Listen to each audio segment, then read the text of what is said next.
Ready to go? Here we go. Okay. Confirmation.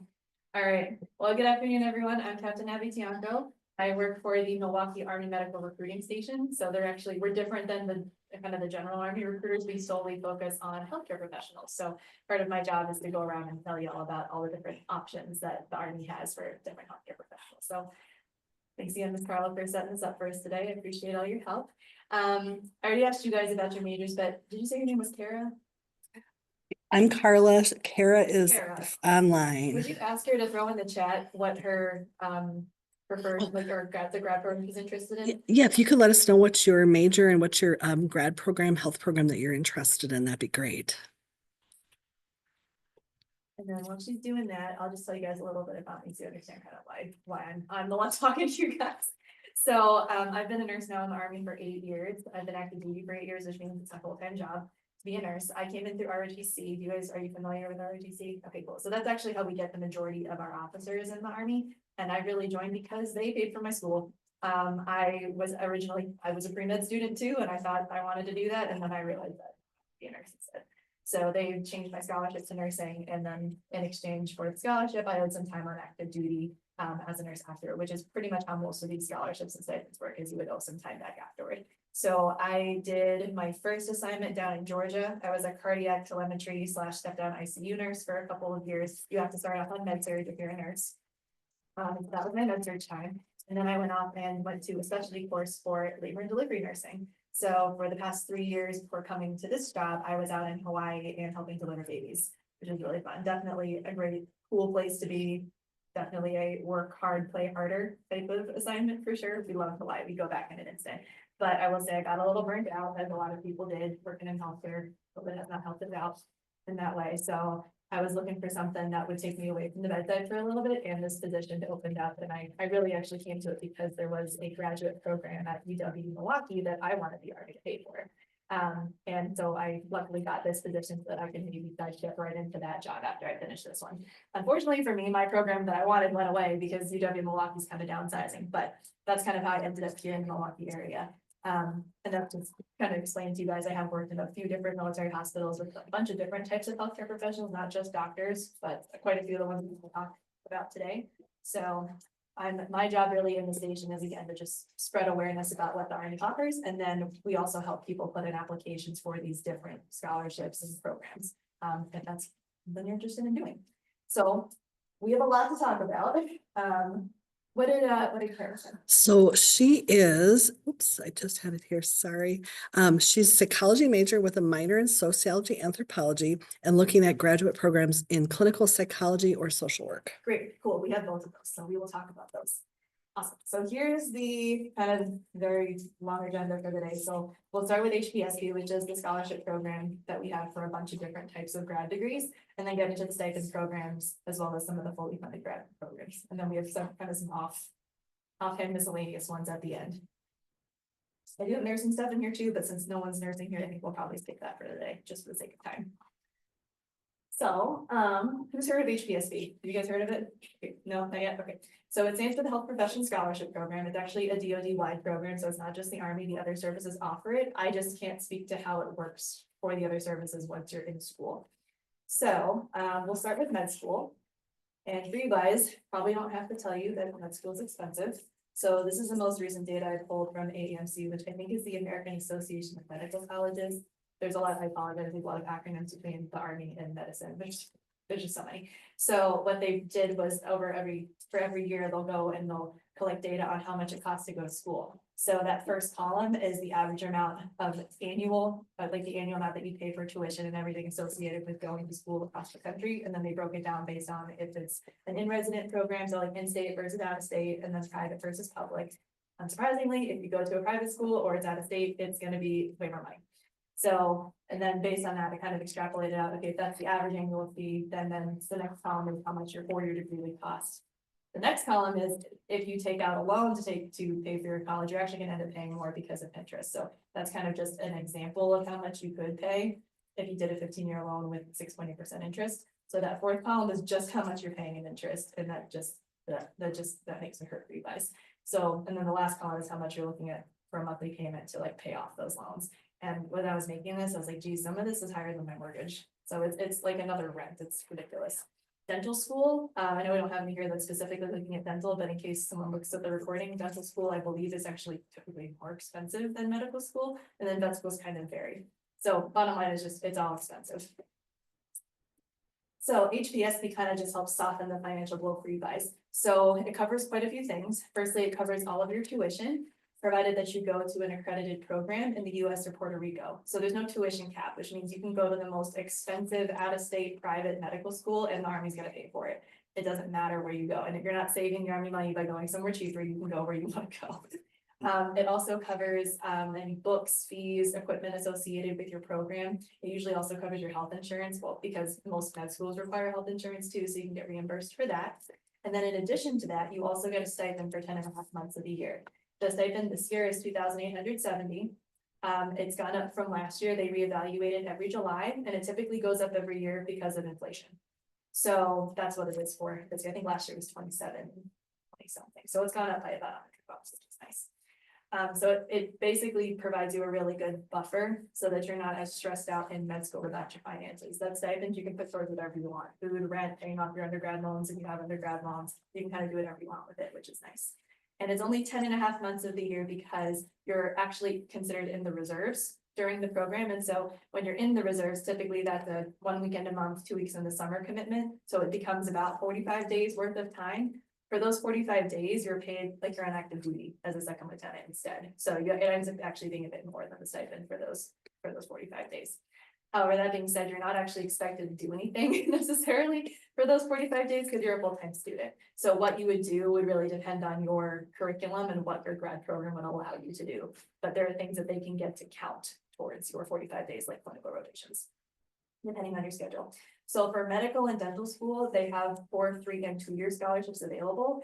What I guess the number of years of the scholarship you would take would really depend on kind of when you approached us and when you wanted to apply. So if you're trying to get your entire med school covered, that would be a 4-year, and you want to work with us around the time you're applying for schools versus a 2 or a 3-year, you're already in school at that point. And then vet corps, we only have 3-year. That's kind of a weird one, but we'll get into that a little bit more. And then one thing about taking a 4-year scholarship, there is a bonus right now. There's a $20,000 bonus just for a 4-year contract. So if you do a 4-year scholarship and you take the bonus, it's basically free. You're not going to owe any extra time for taking the bonus. It's just nice. And then you get that bonus about a month after you get your first stipend paid once you started school. Cool. And so what's the catch? You owe the Army some time afterward. So if you're doing medical school, the service obligation depends on how many years you take the scholarship, as well as the years of residency. So it's whichever is longer. So for example, if you take a 4-year scholarship and then you do a 4-year residency, it's 4 years, they're both 4 years, so you just owe 4 years of time on active duty after residency. And it has to be after residency because you need to be a fully credentialed provider. So until you're board certified, you're not a full doctor yet, unfortunately. The other example is, if you did a 3-year scholarship, 3-year residency, 3 years active duty. But if you did a 2-year scholarship and then your residency is 4 years, you owe 4 years active duty. So it's definitely, you get more bang for your buck if you know you want to do a longer residency to take more years of scholarship because you're going to owe however many years anyway. So I think general surgery, for example, tends to be quite a long residency, like 6 years. You want the 4-year. Otherwise, you're going to be into the 6 years anyway. So might as well take the 4-year. For dental HPSP, if you're going to dental school, because dental students don't have residencies they have to go to when you graduate, you're a general dentist, the residency kind of doesn't come into play. So it's literally just, 1 year for your scholarship, but it is a minimum of 3 years. So if you take a 2-year scholarship, it's still a 3-year service obligation. So again, more bang for your buck if you take the longer one. And then for vet corps, this one is kind of a unique one in that they only offer a 3-year one. So you have to be enrolled in a vet school already. You're typically applying that first semester of that vet school. And so with that one, it's 3 years active duty as well. But same thing, if you took the bonus with any of them, even if you didn't take the 4-year scholarship, you are committing to a 4-year contract, regardless of the length. So same thing, if you're doing a 2-year scholarship and you're gonna do a 6-year residency, you're gonna be in for 6 years, like sure, take the bonus, but depending on what your situation is, like if you only did the 3-year and you're gonna do a 3-year residency, maybe it's not worth it for you to take the bonus. And that's something that we can help you guys figure out, down the line. All right. So continuing on with medical stuff. So another thing that's different about participating in HPSP for med school is that you will match within the Army residencies. specifically. So there are over 70 residencies and over 70 fellowships within the Army GME program. And there's a few benefits. I think honestly, the financial benefits of the scholarship are great, but it's really the residencies that I think are probably the most beneficial to you guys. Firstly, you have a much higher percent chance of matching into the specialty you want. If you're doing the civilian match, less than 50% get their first choice versus about 85% in the Army, you get your first choice. For me, that's part of why I switched to nursing for ROTC, because the way ROTC works, you can have whatever major except for nursing, and then you can go off into the Army and do anything. It may or may not be related to your major at all. And so I partially switched to nursing because I was guaranteed to be a nurse. So I would rather, if it were me and I was, spending all this time and money on a program, I would rather know I'm more likely to get the thing that I want to do, as opposed to, well, who knows?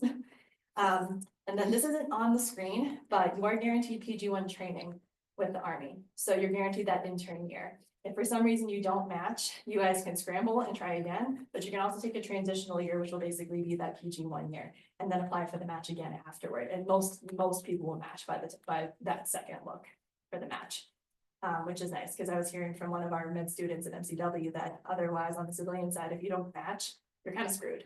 Either you have to spend another year in med school and pay tuition, even if you're only taking one class, so that you can say that you're still in school before applying for the match again. Or a lot of residencies don't want to work with you if you've been out of school for a year. They want you to come directly from school, and you guys don't have that problem with the Army. You're guaranteed to have that PG-1 year. And then all of our residency programs are accredited too. So, and they do prepare you very well to sit for your specialty boards. We have a 96% first time pass rate, so they're good programs. And we do have the largest GME program in the military, which means we have the most residencies and fellowships between like the Army, Navy, and Air Force. We just have the most options. So here's a list of all the residencies that we have. I know I said 70 plus, and obviously that's not 70. It's because there's multiple residencies in multiple locations. So the yellow ones are kind of the newer ones in the last couple of years. So they are growing the programs as well. So I have a bunch of different options there.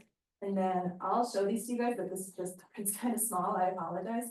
The next 3 slides is just all the fellowships that are associated. So if you wanted to further subspecialize after a residency, they do have fellowships that if you were in this residency, then you can do these fellowships, So those are the ones for aerospace, dermatology, emergency med, family med, gen surge, internal med. I'll leave that up for just a second, but for anyone who's recording it, they can pause it. We can also come back to these later down the line if you all don't get the chance to read all of them. And I will be forwarding you the PowerPoint and presentation link after this session too. Don't write everything down. Bottom line, there's a bunch. There was an OB-GYN residency at Tripler when I was there, and one of the residents really liked high risk stuff, so she went off and did the maternal fetal medicine after her residency. That she went right into that fellowship right afterward. So, yep, more fellowships. And there's stuff beyond fellowships too. There's different specialties like clinical genetics, clinical informatics, sleep medicine. You can go to Baylor for healthcare administration. There's a lot of ways you can still advance your education, even if it's not a fellowship. So a lot of great opportunities for that. And then dental stuff specifically. So if you're participating in dental for HPSP, there are a couple of specific things for your program. And you guys wouldn't match for dental school. So instead, what they would have you do is during your D4 year, they do require you to apply for the advanced education in general dentistry. It's a 1-year program it's kind of like a 5th year of dental school, to be honest, but that's the first thing you would do on active duty. And what it does is it provides you more exposure to the different dental specialties. Depending on the dental school you go to, you may not get that much clinical time in the specialties because you're meant to be a general dentist. So they want to prepare you to be a general dentist, and you get a lot of clinical time your latter 2 years of dental school. So it just gives you more exposure to those. It's free in the sense that you don't incur, an additional service obligation for that 1 year. It just doesn't get to count towards the time you go back because effectively you're still in school.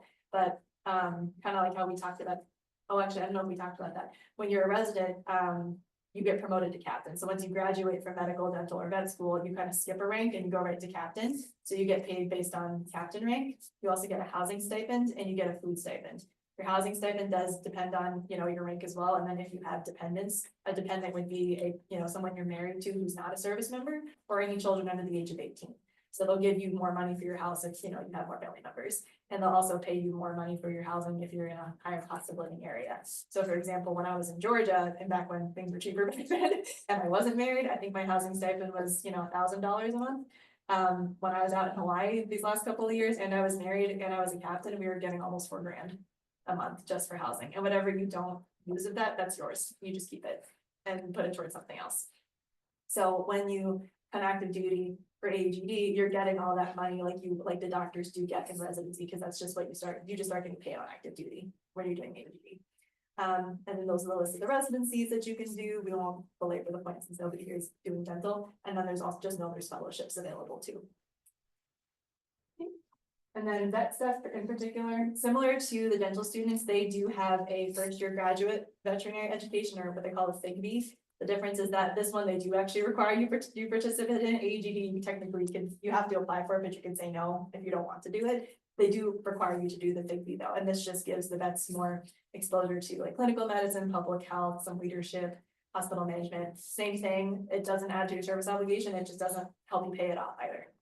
So it's another year of school. And then there's also residencies for the vets too, if they want to further subspecialize.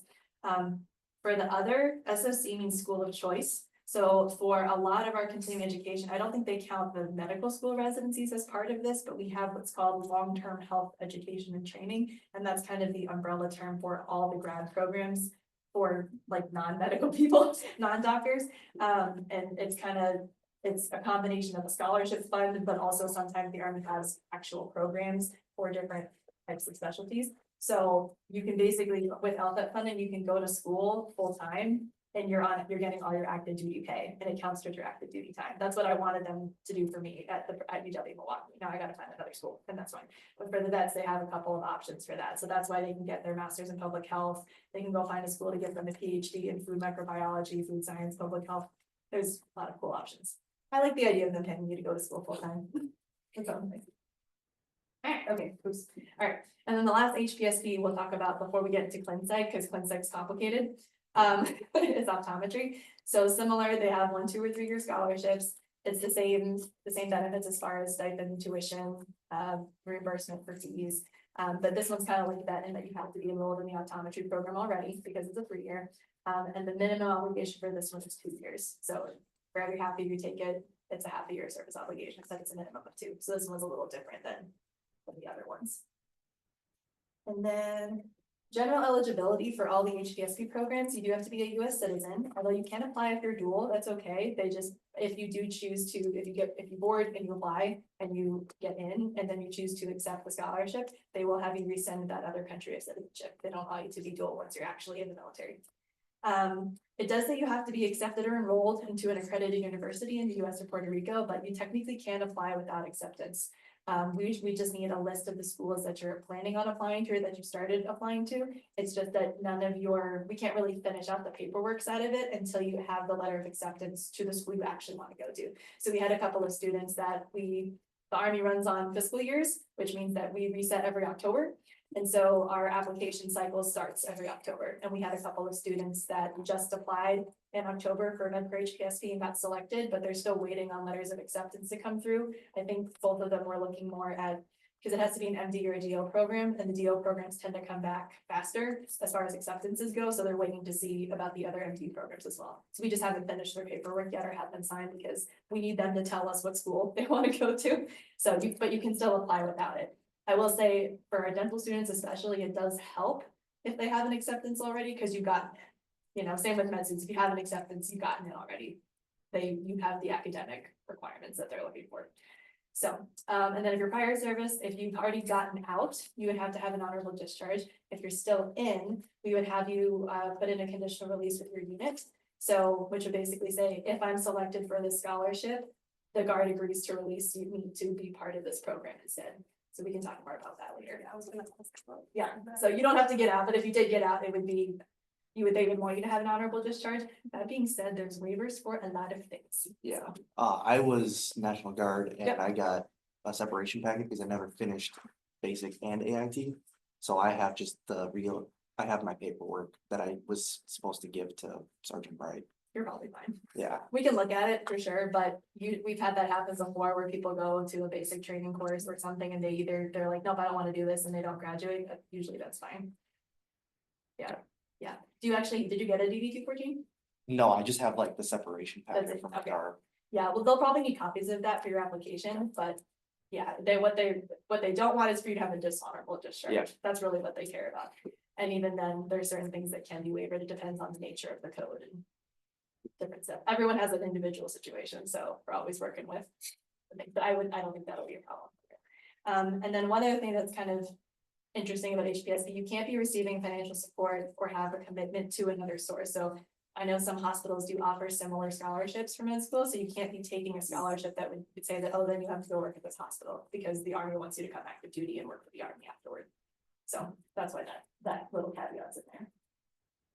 All right, there are also technically minimum acceptance criteria. So you want your undergraduate degree, or excuse me, your GPA to be at least a 3.2.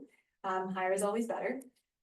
You either need to be in the last year of getting your bachelor's degree or have already gotten a bachelor's degree for those that would be taking a gap year.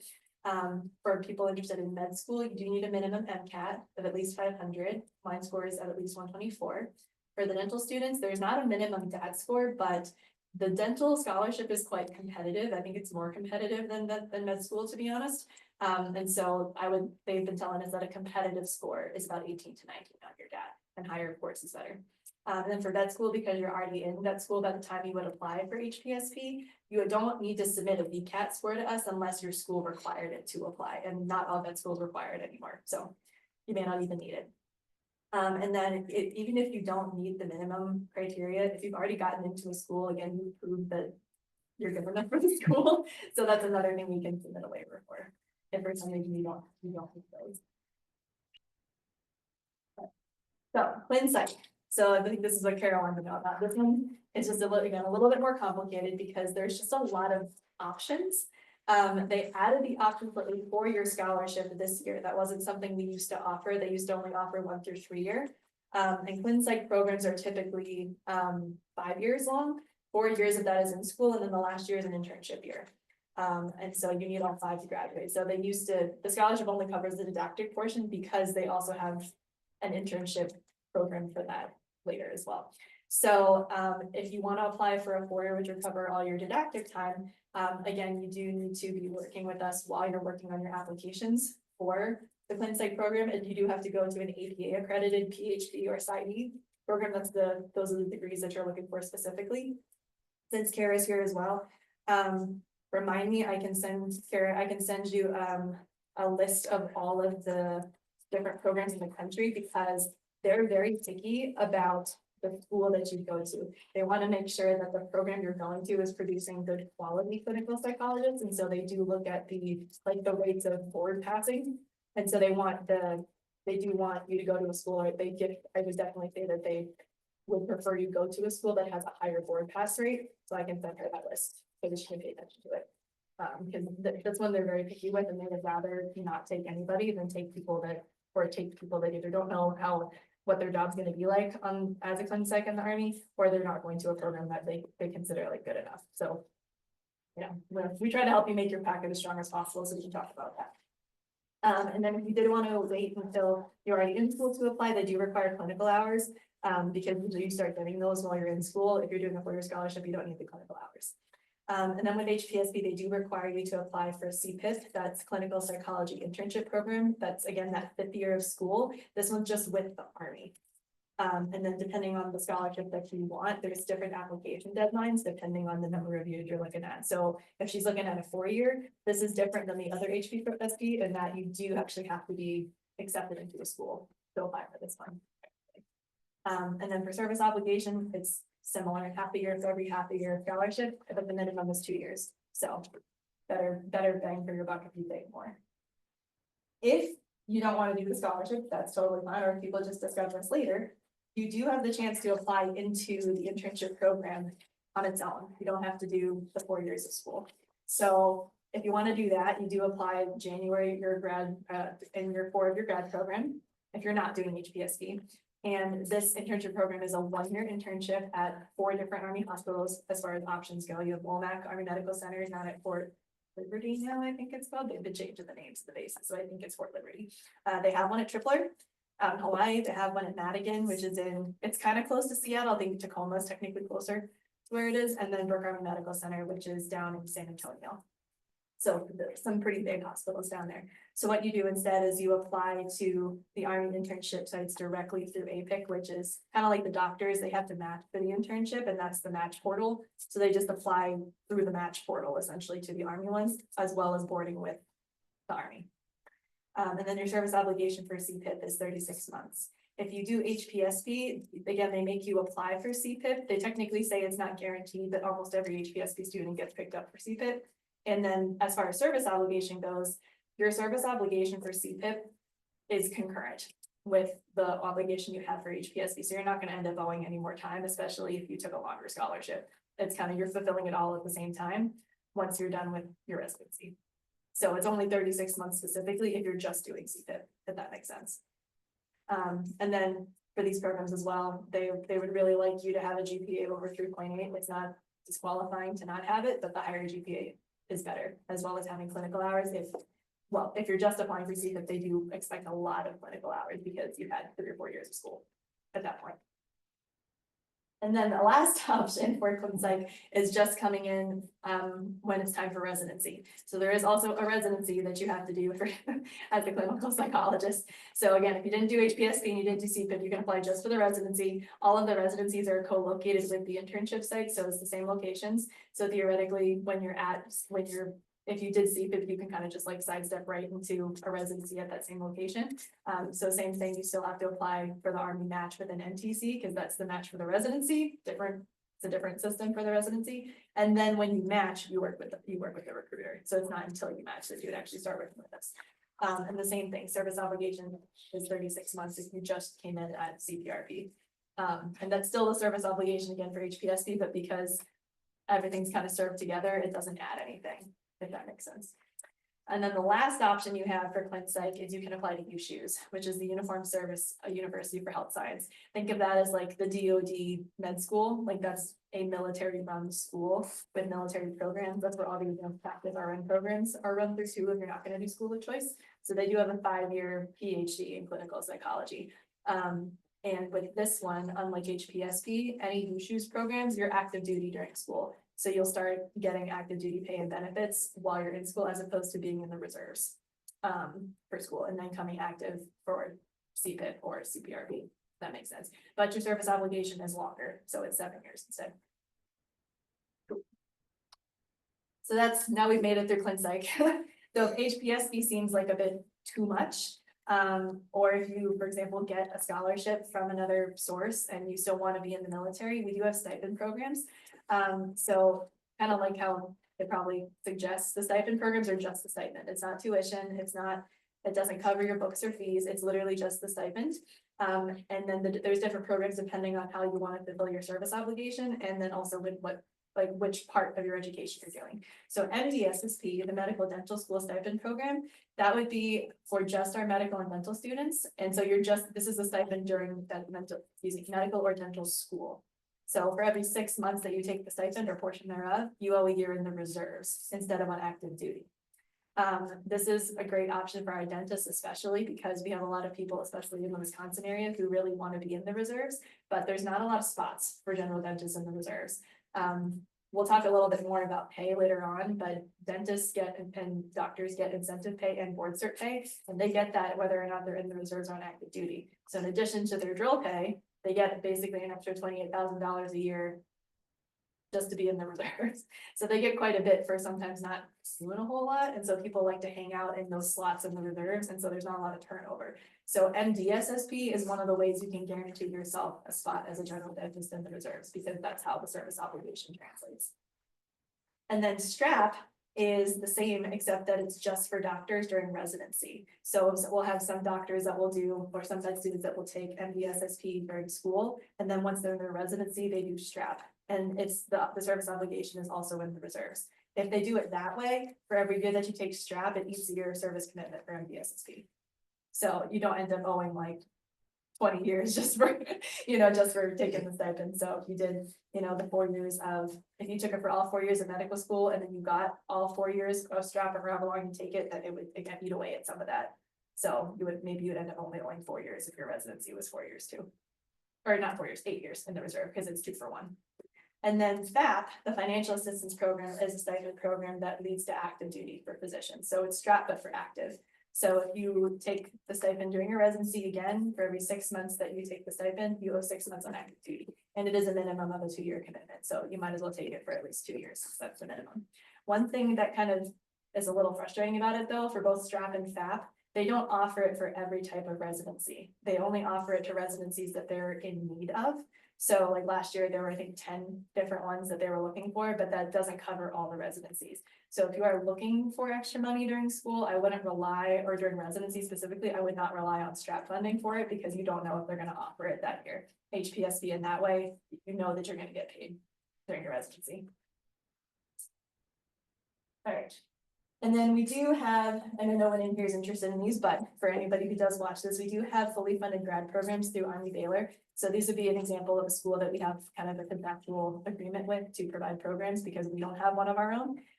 So through Baylor, you can get your doctorate in physical therapy, you can get your doctorate in OT or in occupational therapy, or you can get your master's in nutrition. For all of these programs, it's a dual selection process, which means that Baylor has to say that yes, you meet the academic requirements for admission to Baylor. And then you also have to get in with the Army. It's a separate, it's kind of a 2-phase process. So the earliest you can apply for any of these programs is the summer between junior and senior year. That's kind of when their portal on the Baylor website will open up and kind of submit this whole packet that shows that you have the right classes, which I have slides on as far as what you need. And then when the results come out, as far as do you meet the criteria or not in early November, once you get that acceptance, it's not really an acceptance because it's not an admission, it's kind of confusing. They're more just validating the requirements as opposed to offering you admission. Once we get all the stations will get a list of whoever applied and got accepted, and then we work with you guys on the Army portion. So you have to get in with Baylor sort of first, and then you work with us. And then if you are accepted by the Army, we coordinate your actual admission to Baylor. So it's kind of like a soft admission in the beginning, it's not true admission. And then there's different board deadlines depending on which program you're looking at, but most of them are, February, March. So we have about 4 months to work on your packet, 3 to 4 months by the time we find out in November if you got into Baylor or not. So just to break it down for anybody who wants to watch this later, for Baylor, for Doctor of Physical Therapy, it's a 30-month program, which is 18 months didactic, so 18 months in class and then 12 months of clinical at an Army site. They do require you to have some type of baccalaureate degree, either in arts and sciences, and it has to be from an accredited school. There are prerequisite courses. There's a whole list of them. So for anyone that's interested, please go to the website and have a look at what they actually require of you to make sure that the program that you're doing will get you the courses that you need. You are allowed to be missing a couple of courses if you're applying your last year of school. So you can kind of plan your academic year based on what you're allowed to be missing. There are different minimum GPA and GRE for all the different programs, so that's listed up there for PT. What gets challenging with the PT school applications is that they do require 100 observation hours, this is not something that you can kind of just decide on the fly you want to apply for. You have to have thought out these hours long before. And just because that's the minimum hours does not mean that that's what everybody puts in. A lot of people will do way more than that to be more competitive. And they do also, that website will go into what you need for letters of rec, who it has to be from too. And then in exchange, because it's a 30-month program, you owe 60 months after graduation as an RTPT. So it's 5 years. And then OT, pretty similar as far as like breakdown of the time as well as the service obligation. Again, just different prerequisite courses, slightly lower GPA requirements, slightly different GRE requirement. This one only requires 24 volunteer observation hours in an OT setting. I think when I was looking at the most recent kind of breakdown of applicants from last year, the average application had more like 80 volunteer hours. So yeah, 24 is the minimum, but I wouldn't just do 24 if I were you. And they do recommend that you split your hours up over a variety of clinical practices, so not just all with the same practice. And then same thing, they break down what they want as far as letters of recommendation. You don't want your application to be denied just because you didn't get one from the right type of person. That would be sad. But the website's also down there for Baylor. And then the last one is the master's program in nutrition. So this one's a bit shorter. It's only 24 months, which means that the service obligation is only 48 months. So 4 years as a dietitian. You do need a bachelor's degree again, and you either can satisfy other prerequisite courses, or you can complete an accredited program in dietetics instead, and that will count for all your prerequisites instead. And this one doesn't actually require shadowing, but they do highly encourage it, especially if you can shadow an Army dietitian. So if you know that you are interested in doing one of these programs, really, if whatever program you're applying to, if you can shadow an Army PT, an Army OT, reach out to one of us, because we know people. And it might require you to travel, but we can work with you to try to get you some shadowing hours as best we can. They can also write you a letter of recommendation, and that looks really good too. All right, now we're moving on to MSWs. I know Kara wanted to know about social work. So this one is not through Baylor. This one is through the University of Kentucky, but similar to the Baylor program, we have a fully funded social work program. This one's 14 months long, so it's a bit more accelerated than the average MSW program. I think most are 2 years, but it's a combination of the grad program as well as the 26-month social work internship program afterward. So in your 14-month course, that does include 60 semester hours of classes. In order to apply, you do need 18 undergraduate hours in behavioral and social sciences. If you want to know if you have the courses, you're welcome to send me your unofficial transcript, and we can go through and make sure you're checking off the box that you have what you need to apply. And you do need 3 semester hours of statistics. Unfortunately, I'm not a fan of statistics, but that's what it is. There is a minimum GPA, 3.25, and a minimum GRE, and kind of similar to the Baylor programs, the fall of your senior year is when you would be working on an application. This one is with the service obligation, because it does include the SWIP. It's a 42-month obligation, so 3.5 years after you finish your course in SWIP. And we're going to talk about SWIP more in a minute, but the purpose of SWIP is to get you the clinical hours so that you can be a fully credentialed licensed clinical social worker. And so you don't start paying back your time until after you're done with SWIP, kind of like you can't pay back your time until you're done with residency. And just like Baylor, it's a dual selection process, but it's kind of flipped. So you actually apply with the Army first, and then if the Army accepts you, then they help waive the application fee to the University of Kentucky, and then you have to go into UK. So kind of backwards compared to the Army, and then the website's down there if you want to check out a little more information as well. And then if you do your MSW on your own, you do kind of like CPIP, you have the option to apply just for the social work internship program. So this is again, if you've done your MSW on your own, but it's the same program. So it's 26 months at a military treatment facility. And when you graduate with your master's, there's an exam. There's actually multiple versions of a master's exam that you take just to show that you passed your master's, you have the knowledge. But that test is not what lets you practice as a licensed clinical social worker. In order to sit for that test, you have to have all these clinical hours, like supervised clinical hours, under a social worker that is licensed. And on the civilian side, a lot of times these providers charge quite a bit of money in order for you to shadow, and you need a lot of hours. I think you need like at least 500 hours, and some of them charge like $60 to $100 an hour. So it can take a long time to get all the hours you need. That's what SWIP is meant to help with, is it's 26 months of supervised clinical time at an Army facility so that you can sit for that LCSW. So it's kind of a fast track to getting your actual LCSW. In those 26 months, as for SWIP, it does include 4 months of family advocacy, 4 to 6 months of SUDC, which is substance abuse disorders, clinical care, things, something like that. And then 8 to 12 months of outpatient embedded behavioral health. If you're good at quick, you can tell that that's not 26 months worth of stuff. The rest of the time would be filled up by electives, depending on what location that you're at. You could do, I think, like child and family something, I can't remember. There's a couple different, depending on where you're at, you can fill in with different electives. And then towards the end of your time in SWIP, that's when you're studying for your LCSW. So for this one, you have to have to apply for SWIP, you have to have at least a 3.5 GPA for your MSW degree. You have to have gone to an accredited MSW program. And we would want to start working with you the earliest we could start working with you is when you're really in the last 6 months of your program. And then we wouldn't expect at that point, obviously, for you to have taken your master's test if you haven't graduated yet. So before you could actually start SWIP and come active duty, they would want you to pass your test by like August after you graduated. And then you would connect it. And then if you're just doing the SWIP, it's a 30-month service obligation after graduation. So it's only 2.5 years as an Army social worker. All right, what's next? Okay, and this is the kind of funny one-off one. So we do have a direct entry position called the environmental science officer or environmental engineer. It's really the same job, it's just if you have an engineering degree, you had to have this secondary identifier that says that you were an engineering major. So you're really a public health officer. You advise and perform professional work on environmental health, industrial hygiene, environmental engineering, vector ecology. You're like that person that says, don't put the bathrooms by the kitchens, you know, make sure they're this far apart. So there's, depending on which one you're going for the environmental science officer, you really can have any bachelor's degree, but they prefer the majors on the left because usually you'll have met all the required prereq courses naturally in your coursework. Versus if you want to do the environmental engineer and have that secondary identifier, you'd have to have gone to I can't remember what the name of the accrediting body is for the engineering programs, but your program, ABET, yeah, your program has to be accredited by ABET and you need one of those majors. So that one is a little bit more picky.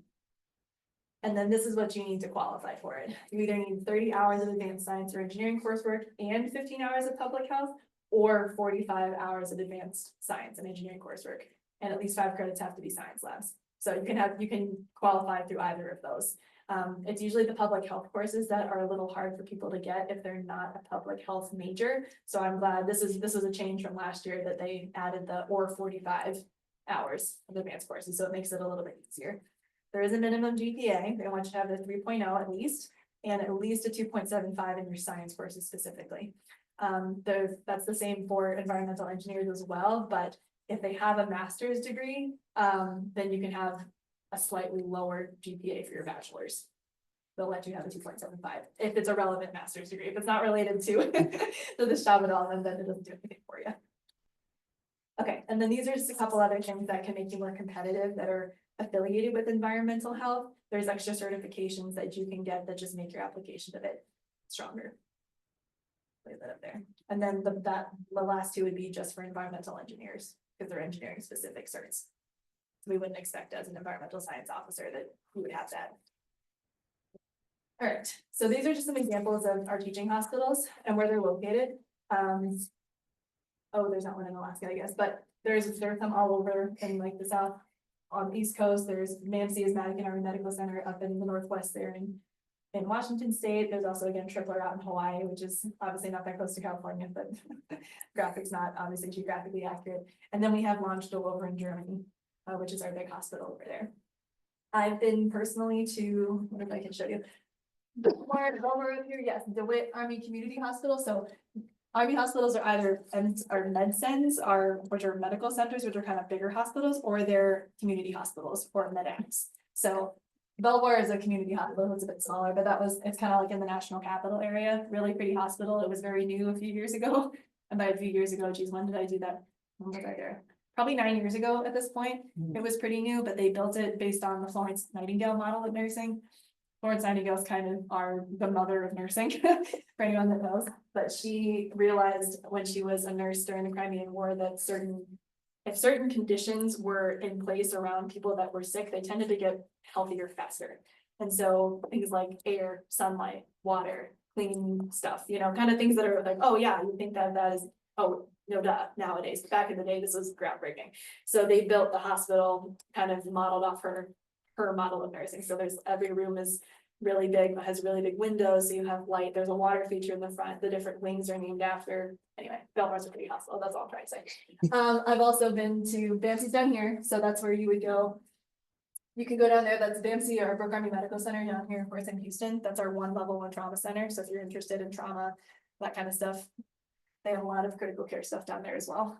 And then I've also been out to Tripler, and then you can't see it. I don't think it's on here, but I've been to Darnall Army Community Hospital as well, which is somewhere kind of in the middle of Texas. That's where I did my LRB course. But I love Tripler, and my friends that were out in Germany, they were country hopping every month. The command over there is super supportive of travel. And I mean, Europe's kind of like the States where everything's a couple hours drive away. So yeah, they were in a different country every month, I'm pretty sure. Well, they were over there for years. They really lived it up while they were there. I'd like to go there next. That'd be great. After grad school, maybe. So other just reasons which make the Army kind of a great option for people. There's a lot of good benefits. You're already in and you have been in, you might have heard about some of them already. I briefly touched on incentive pay and board cert pay, but incentive pay is basically a thank you for choosing to be a profession, this type of profession in the Army. It's only available to, I think, doctors, dentists, and maybe vets. For the med students, it depends on what specialty you are, but it can be anywhere from 43 to like 59,000 extra a year. And the idea is to have your pay competitive with the civilian side. And then board cert pay is just an extra 8,000. If you're a doctor or a dentist, I think it's 8,000. I think if you're a vet, it's more like 5,000, but that's an extra, hey, thank you for having the board cert that you need to have to be this type of provider. So you're kind of automatically get it once you pass your boards, or you might have to put in for it, but you should get it once you pass your boards. So that's just extra pay on top of, again, your base salary and all your stipends.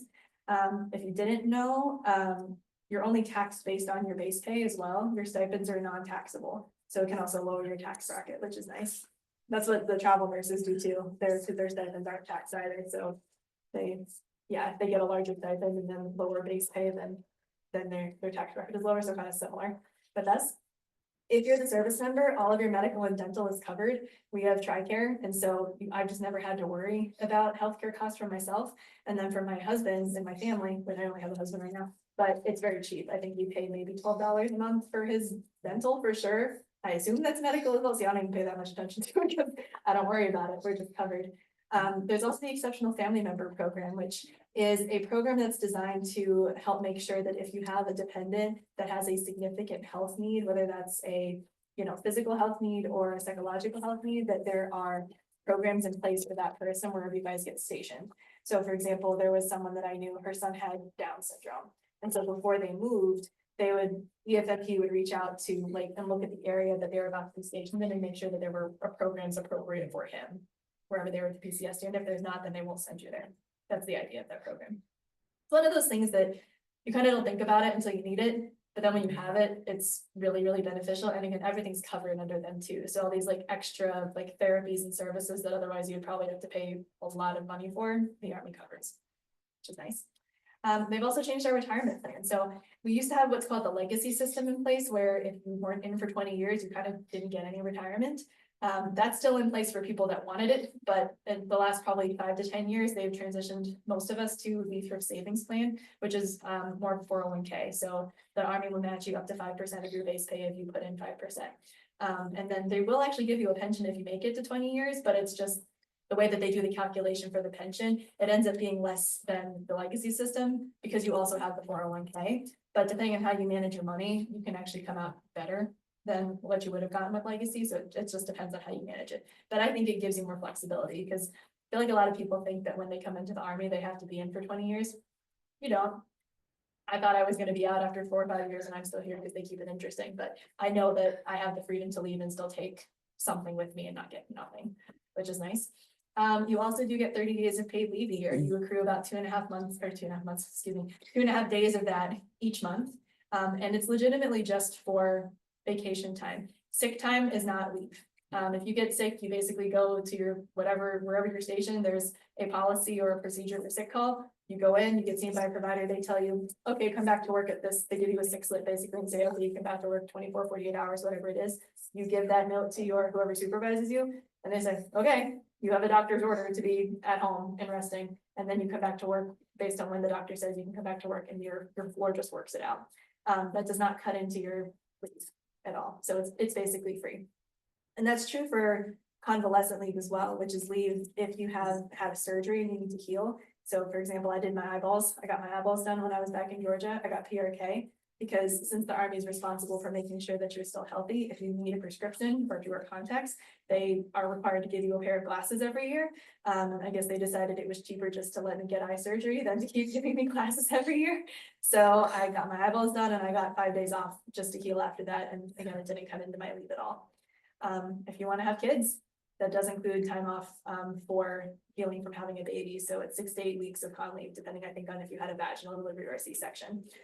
That's 6 to 8 weeks off just to heal. And then, kind of related, we now offer parental leave, which is a kind of a newer thing. And it's parental leave because it's not maternity or paternity leave, it's both. If you happen to be the service member that also gave birth, that's 12 weeks off in addition to your con leave. So I had nurse friends, they're occupational hazard, working on a labor and delivery floor, somebody was always pregnant. So I knew quite a few people that would lump their convalescent leave and their parental leave together, and then just take, it ended up being about 5 months off straight with their kid. And that entire time, again, you're getting paid like your normal salary, your normal stipends, and you're actually accruing leave while you're on leave. And so then they'd come back from these 5 months off and go, oh shoot, I have all this leave I need to use. How do I use this extra, these extra however many days of leave, depending on what they had in the bank? So, and then if you're not the partner that gave birth, but you're still the service member, if your partner has a baby or you adopt a child or start fostering a child, you also get that parental leave too. So we don't have, there's not a lot of other good maternity or paternity leave deals in the country. So this is a great benefit that they just came out with. And it's near and dear to my heart because every nursing specialty has a consultant to the Surgeon General. And the L&D one had apparently a big hand in getting this policy approved. So positive changes. I like it. And this is a really good one. So misconceptions. Questions we get a lot. Do you go to basic training? No, you don't go to basic training. If you've already been, great, you're not gonna have to go again. But the when you do any of our programs, you're commissioning as an officer, and officers don't go to basic training. We have you go to 2 different courses instead. Unfortunately, if you have gone to basic, you don't get out of the first one, but direct commissioning course is the officer equivalent of basic, where if you've been to basic already, you probably know everything already, because they're gonna teach you how to wear the uniform, how to salute, customs and courtesies, you know, kind of, again, it's your intro to the Army, but it's much more of a gentleman's course than what you experienced at basic. And then you also go to the basic officer leader course. Every officer in the Army goes to one of these, but it's just specific to the branch that you're joining. So like logistics officers go to logistic bowl, like all Army medical officers go to the basic officer leader course for Army medicine. So it's not just doctors, it's anyone that falls under the AMED umbrella. So nurses, dentists, social workers, pretty much anyone we just talked about, plus a bunch of other different jobs we didn't talk about, anyone who's medical goes to the same one. So this is your introduction to what being an officer is in the Army. So promotions, counselings, evaluations, that kind of stuff, as well as here is the structure of Army medicine. So it gives you context for what you're joining and what your job would be based on what type of professional you are. So if a soldier gets wounded on the battlefield, it kind of walks you through, okay, here's that first level of care, here's how they would, you know, they would probably stabilize, provide first aid. If they need more care, they move back another level to the level 2. Same thing, stabilize, provide more care. If they can't provide the care that that soldier needs, they go back another level. And so it kind of shows you who exists at those different levels. I don't even exist at that first level as a nurse. I'm at that second level and back, but it really depends on what type of provider you are. So it just kind of, again, gives you context for what you're joining, and half of it's in the classroom and half of it's out in the field. So for the first half, we stayed in a hotel. We walked the 5-10 minutes down to the center, the AMED Center in school in San Antonio. And we did PowerPoints and we just learned about officership and about the structure of things. And then we got to go out to the field and actually like practice doing it, which is kind of cool. So had fake people get on helicopters and stuff. It was good fun. So, and then can I be deployed? Yeah, you can. But as a reminder, Army medicine is a support function of the Army. We are not the warfighter, we're meant to support the warfighter. So anytime we send soldiers overseas, there has to be medical support that goes too. But your job again is going to be as medical support. You're not going to be out there on the front line running around with a weapon. They do train you to, know how to take care of a weapon, have basic soldier skills, but that's not what you're expected to do. They just want everyone in the Army to have those skills, even if that's not your primary job. So yes, you can. The answer is yes. And especially our doctors, I would expect to deploy after you graduate at some point. You're kind of protected during your residency because again, you're not a fully functioning provider, but depending on the specialty you choose, you might be more likely to go. But we also don't just do combat deployments. We do humanitarian ones as well. Back a couple of years ago, when there was a really bad hurricane in Puerto Rico, we deployed a field hospital down to Puerto Rico, and they set up to help provide aid. In the reserves, I know that there's a mission going down to Honduras in a couple of months, I think. Our local reserve is going to go down there and provide some humanitarian aid down there. We had nurses that deployed from Hawaii to Germany when the Afghan refugee crisis was happening. And I know about this one specifically because there was an L&D nurse that helped deliver a baby on an incoming evac vehicle. So some cool stuff you can do some cool stuff. We were deploying field hospitals during COVID too, actually. They were setting up in certain cities just to try to help offset the influx of patients into the hospitals if needed. I don't know how much they were used, to be honest, but I know that they were there doing stuff. So they're not even all overseas. Sometimes they're still in the US, which is kind of funny because you think that's what the Guard would do, but no, apparently we still do that also. So it's really kind of luck of the draw if you get deployed. So those are kind of the big things we want to talk about, and I hope we have a little bit of time for questions. Yes, we did. So this is my info, Sergeant Wright's info is up there as well. We wish could have joined us, but didn't. So if you have any questions, please, that we don't talk about, please feel free to reach out and we can talk more specifics, or we can talk about stuff now. So what you guys got? So like, I'm just a little confused. Would you do like the, basic, like the commissioning course after you graduate med school, or like, is it like after I graduate my undergrads? Cause That's a good I was like question. in between either doing like, cause I'm like already an enlisted, so I didn't know if I should do ROTC or not. Right, so I love ROTC and I came from ROTC and I think it's great, but it does kind of complicate things for medical school, I will say. Because if you're in ROTC, that's the idea behind that is that you commission as an officer, depending on the scholarship you take. Sometimes you're guaranteed reserves, sometimes you get to choose between active or reserves. The guaranteed reserves one is really challenging, but then we really can't work with you until you're out of that commitment that you have with the reserves. But either way, if you do ROTC with a scholarship, you have to apply for an education delay. So the fall of your senior year, so and also you can't take a gap year, which is fine if you don't want to take a gap year. But usually the education delay board meets every October, because then the branching board happens in November. And so if you're not picked up for ed delay, they basically are saying, I'm sorry, you can't go to med school and you have to go active duty anyway. So I think I love ROTC, but if you're not, it kind of overcomplicates things, and you definitely can't take a gap year with them. For DCC and BOLIC, it depends on your med school and it depends on the program. So for example, our dental students at Marquette, they don't have, like, they're pretty much year round. They maybe get a couple weeks off here and there. They don't have time to go to DCC and BOLIC. DCC is about 4 weeks, BOLIC's 8 to 9. And so they don't have enough time in their curriculum to get off to go. Med students, you guys typically have a little bit more time over the summer to go off and do research or anything else that you want to do. And so typically we send you guys usually between your M1 and M2 year. Okay. The DCC and BOLIC, and like that's something that could count for your 45 days of active duty time, is going and doing those classes during the summer. Okay. So that's usually when you get them done. And like all of my time would be as just like being an enlisted, just like kind of doesn't really count to anything. It depends. So if you've been in the, have you been active at all? Oh, in the No, guard the whole not time? Okay.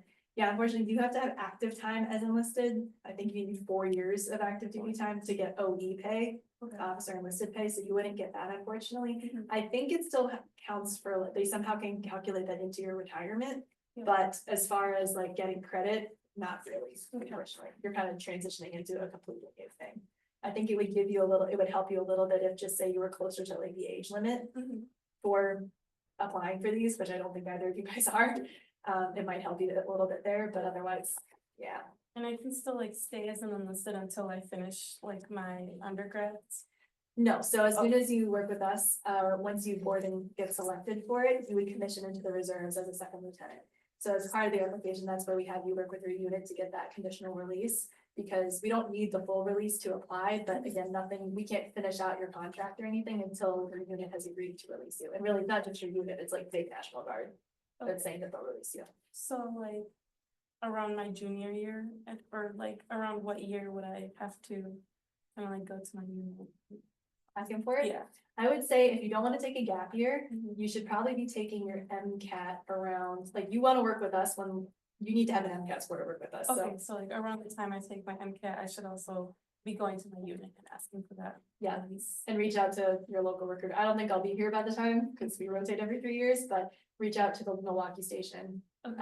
At that time, and they can start working on that. That's something that we know you guys have to do, but we're not in control of. It's something you have to initiate, unfortunately.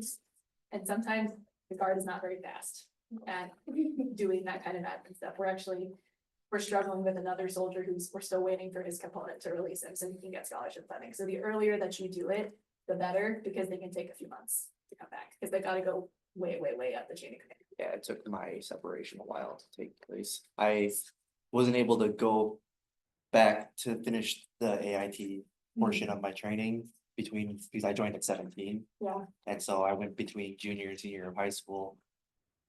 Had an extenuating circumstance, they let me leave basic, so I would have had to complete it all in one go next Mhm. summer anyway. But I tore my ACL during my senior year twice, Oh, no. so I wasn't able to go by the next summer because I wasn't cleared by my civilian doctor. And so I started that process right after I tore my ACL the first time because I wasn't gonna be guaranteed to go back. Right. And then I tore my ACL the second time anyway, and they're like, yeah, you wouldn't have been made. Wouldn't have mattered anyway because we just got the paperwork in. Yeah, So it took like 4 or 5 months before I even was fully separated from the guard. yeah. And the thing is, like, we can't tell you you're guaranteed to get medical school scholarships, but they are the most in need of doctors. So if you meet the GPA and the MCAT and you get into a school, you have a really good shot, to be honest. The thing that's kind of frustrating is just how long these applications can take. And we're used to this, but we know that people that are not with the military are not necessarily used to how long things can take. And you do have to redo your physical. So you'd have to go back to MEPS. I mean, have you been to MEPS? You've been to, yeah. So you gotta go back to MEPS. It's just, here's the standard they're comparing you to is the commissioning standard, not the enlisting standard. So you have to do that. Luckily for HPSP, you guys don't have to submit a resume, which is nice because that's usually what takes our direct commission, like people that are fully qualified, nurses, doctors, whatever. That can take a long time to put together. You guys don't have to do that, but you do have to do like a pretty extensive, we have to do fingerprints and you also do have to get a security clearance. So you have to fill out a lot of, do either you work in like an intel? I did, when I enlisted in Seaburn, so I took, I got the security clearance and fingerprinting done Gotcha. prior. Yeah, you're gonna do it again Great. for this, because every officer, and Yeah. every officer has to have a security clearance. That's one big difference between officer and enlisted. So that's another part, is just filling out a lot of information online. Like they wanna know everywhere that you lived for the last 10 years, everywhere you worked for the last 10 years, everywhere you gone to school for the last 10 years.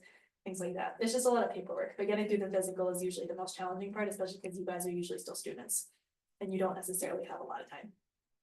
So, yeah, if it's something you know you want to do, yeah, it's better to reach out to us sooner so we can kind of help plan and, you know, hopefully make it a little more convenient for you guys to get stuff done. Because are you both local to up here? Yeah, I just commute. You It's just not too commute? bad. Where do you commute from? Appleton. Okay, the closest medical processing office is in Milwaukee, for example. So, you know, sometimes we plan your phys around like, oh, I have a winter break coming up. So we try to get everything ready for you so you can go do it during your winter break and it doesn't interrupt your school. So. Yeah, that's what I did with when I enlisted in the guard at 17. It was around like spring break or something like that during high school. I just went down during that time. Yeah, exactly. So. There's a question, you had mentioned about age limits. What are the age limits for then the counseling psych, or not counseling psych, clinical psych and social work areas? So in general, I would say the way that the Army does it, there's technically like age and rank. Okay. So it really depends on the rank this is a complicated answer, I'm sorry. It depends on the rank that you would come in as. And so for HPSP, you'd still be a second lieutenant. I think the age limit on that is probably around 30. I'd have to check the reg, but you can get age waivers too. There's a waiver for everything, really. So you can get age waivers as well. But so I'd have to double check on the age limit, but it's higher than you think. And again, if you have prior service, again, that's where they might be able to like, oh, look, you also were in the service for this long, so we can knock off a couple years for that. So I'd have to look and see what it was, because it depends on which one you're doing. Because I think MSW, you'd still come in as second lieutenant, but by the time you'd finish, you'd be a first lieutenant. So I'd have to look, but I think it's about 30 or 32. Because I know for captain, I'm like 43. It also depends on if you're going active reserves too, so that they give you a little bit more time in the reserves. Or you can be a little bit older in the reserves, but both of those programs would be active. So I'd have to check. Yeah. Any other questions? Are there like any complications that would kind of prevent me from being released from my guard duty, like would it be like how long my contract is or anything? It depends on your unit, really. Have you already? I'm not med that over at Camp Douglas. So Okay. it's like officers. Yeah, do you, when did you last re-enlist, or like when did your contract expire with the guard? Expires in 9 years. In 9 years? Yeah, I did it Okay. 10 years. I just finished my first year. Yeah. I don't think I've only been doing this job for a year, so I've only done so many, but we've never seen people actually get rejected from it. It's just getting through it. Okay. Where we tend to run into issues are, again, if you had a contract with ROTC where it's like, no, you're gonna be in the reserves. I think it's like a guaranteed reserve force duty scholarship with ROTC. That can get a little challenging because you've said you will give the reserves this amount of time. You know, Yeah, and I talked to my old recruiter and stuff like that too, and just to talk about it, just to see what the different options were. Mhm. And they were in Green Bay here at the recruit sustainment program. They were like, yeah, if you're gonna do this way, you have to be reserved. You Mhm. can't get out of that. So it Yeah. really is dependent on which way you go. Yeah, but if you haven't gotten a scholarship like that, I would say you probably will be okay, because it's, as far as like talent management goes, why would they hold you back from doing something like this? And the Guard doesn't have a lot of its own medical assets, like that, they rely on the reserve in the Army for their medical, so they know that they don't really have kind of the same thing. So I've never seen people get rejected from it again, it's just the timeline and getting it approved. So, usually what we'll have you do is, because we have to include the conditional release in your application, we'll put a placeholder in there, so we'll get your commander to sign one, even though he's not technically the approval authority, or she, and while your actual conditional release is going up. Do you guys use IPSA? No, did you guys use IPSA in the Guard yet? Okay. So you'll get with your S1 in the Guard and ask how to do a conditional release packet. Sometimes it involves counseling from your commander, you know, and a bunch of different. I went through that, it's not too bad. Yeah, and then they send it up, and then we wait until we get the real form back, and then we just can't contract until your real form is back. So the earliest, if you guys wanted to, again, the earliest time we can board is October. So if you aren't planning on taking a gap year, once you take your MCAT and you're working on applying to schools, you can reach out to us. Even if you're taking your MCAT, you know, the summer before you'd apply, we would probably want to start working with you like in the spring, because then we could drop your packet at the first board in October. So, yeah. What else? These are great questions. No, I was just gonna ask, like, because Sergeant Wright said he wanted my separation packet, like a copy of it, Oh, sure. but last time I sent it to him, he didn't get it.